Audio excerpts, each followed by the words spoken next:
pravi, že kot sam naslov razstave Nizkoproračunske utopije pove, v ospredju nove postavitve zbirke Artist 2000+ je vprašanje aktualnosti utopij danes. Se pravi, v času, ki ga lahko označimo, kot je napisal recimo Boris Buden, čas utopije ob koncu utopij.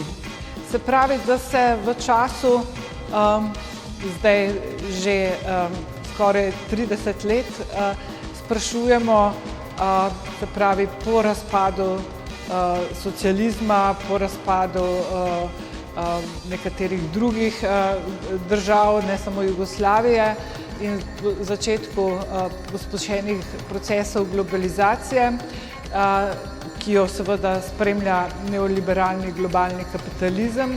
In potem, ko je Margaret Thatcher rekla, there is no alternative, sprašujemo, ali res ni možno si zamišljati nobene alternative obstoječemu kapitalističnemu sistemu in hkrati seveda obstoječim dominantnim načinom proizvodnje, medtem tudi seveda kulturne produkcije, ne?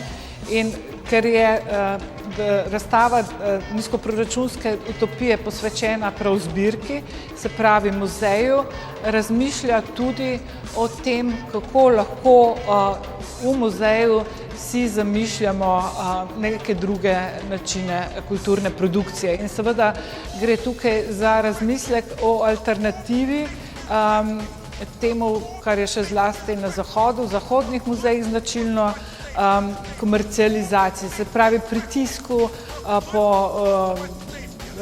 vrstah pred hišo, pritisku po številu obiskovalcev, se pravi pritisku, ki vodi k nekim razstavam, ki se prilagajajo splošnemu okusu.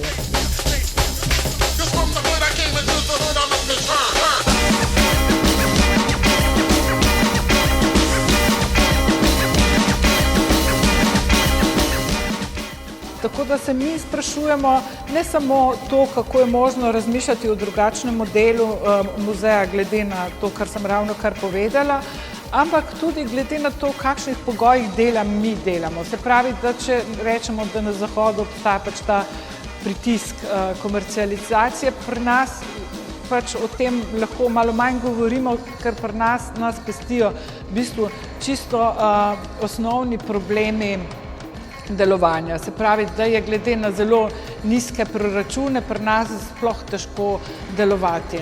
In zato se sprašujemo, kakšen model muzeja je primeren takšnim pogojem, in odgovor na to skozi razstavo je naš muzej, muzej, za katerega se mi zavzemamo in kateremu stremimo, je trajnostni muzej. Se pravi, če imamo v mislih trajnostni razvoj, se pravi, delamo in izrabljamo tisto, kar je v naši okolici, če poenostavljamo tudi, poenostavljeno rečeno, razložimo ta koncept, sem spada tudi neko vrsta recikliranja, in če se spomnimo nazaj prejšnjih postavitev, te so bile prav o ponovitvah, ne, se pravi recikliranju neke prve razstave.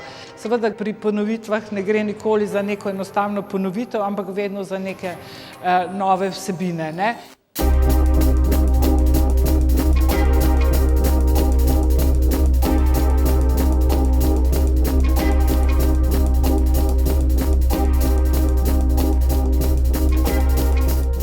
In zdaj, če se vrnem vprašanju utopij, se tukaj naslanjamo na neke teoretike, recimo na Immanuela Wallersteina, ki govori o utopistikah, in te utopistike on išče v obstoječih modelih, obstoječih načinih produkcije, se pravi, sem sodijo predvsem tisti prostori, ki niso pridobitniški, in sem sodijo tudi muzeji. Se pravi, da so muzeji perfektna mesta, kjer mi lahko vadimo nek drugačen način proizvodnje, ne, ustvarjanja, kulturne proizvodnje. No in če zaključim ta del, se pravi, muzej je, če lahko to parafraziram Wallersteina, je vadbeni prostor neprofitnih prostorov.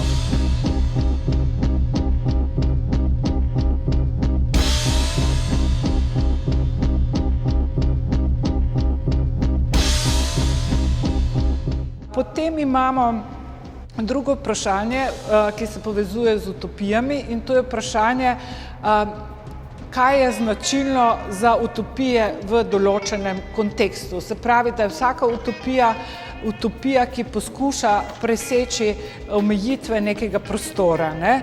In če zdaj razmislimo, kaj so to utopije povezane z našo zbirko, z umetniki, ki jih zastopa naša zbirka zastopa predvsem vzhodnoevropske povojne avantgarde, se pravi, da se sprašujemo, kaj je tista vzhodnoevropska utopija, ne? S čim so umetniki poskušali preseči te pogoje, oziroma kakšni so tisti pogoji, ki združujejo vzhodnoevropske umetnike. In lahko odgovorimo, da je prav ta trajen pogoj nizko proračunska infrastruktura, recimo slabi pogoji dela, odsotnost polnega dela muzejev ali sploh odsotnost muzejev, odsotnost mednarodnih zbirk.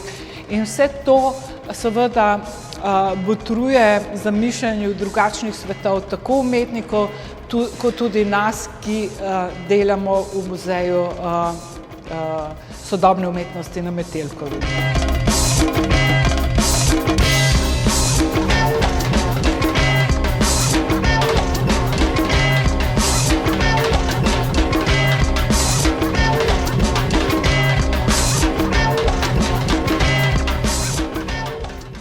Večina umetnikov v zbirki Artist 2000+ prihaja iz držav nekdanjega socializma, se pravi vzhodne Evrope, in utopije, kot sem že rekla, so prav namenjene temu razmisleku, kako preseči pogoje vzhodnoevropskih umetnikov, in to skozi različna desetletja, ne? Tako da, če se zdaj obrnemo na konkretna dela na razstavi, imamo tukaj recimo najzgodnejše delo, najzgodnejše avtorje iz začetka 50. let, in to je skupina Exat 51.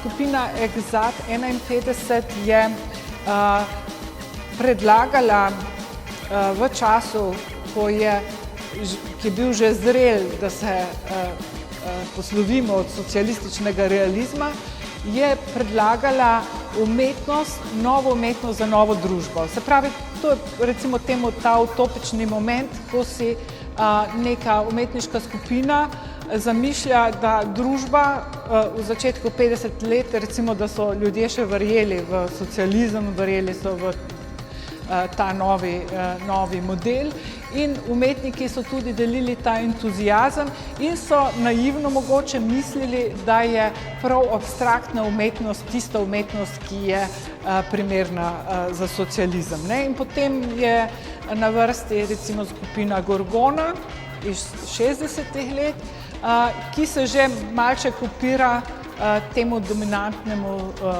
sistemu, ki že kaže svoje slabše strani, ne? In se za razliko od uradne ideologije skromnosti, delavstva, začne upirati z dendijevskim obnašanjem. Se pravi, oni vsi so kot neke vrste dendiji, lepo se oblečajo in grejo v šetnje, ne? To je hrvaška skupina, grejo na sprehode izven mesta in se pogovarjajo o različnih temah, ki niso tipične socialistične teme, ampak so teme, ki se nanašajo tudi imaginaciji, sprašujejo se recimo, kakšne barve je Gorgona, hkrati se pa sprašujejo tudi o zelo konkretnih socialnih pogojih dela, recimo izdelajo nek vprašalnik, kjer en drugega sprašujejo, koliko del so prodali v nekem časovnem obdobju.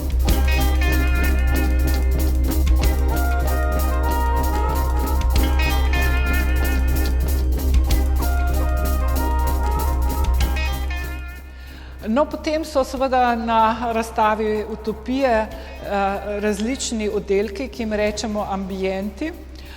In ti ambienti pač opisujejo različne umetniške strategije, različne načine preseganja obstoječih pogojev, kot smo omenili, od 50 let pa vse do danes, recimo do danes, do časa migrantske krize, do časa, ko smo soočeni z migrantsko, begunsko, ekonomsko krizo in nekateri umetniki, kot recimo Đorđe Balzamović, odgovarjajo na to,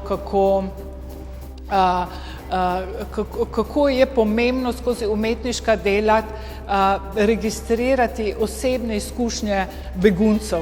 Se pravi, da on ponudi umetnost kot neke vrste arhiv oralnih zgodovin beguncev, ne? In to je recimo neka utopična dimenzija, ko umetnost postane neke vrste mini muzej, kjer so ohranjena pričevanja, ki bi se drugače izgubila.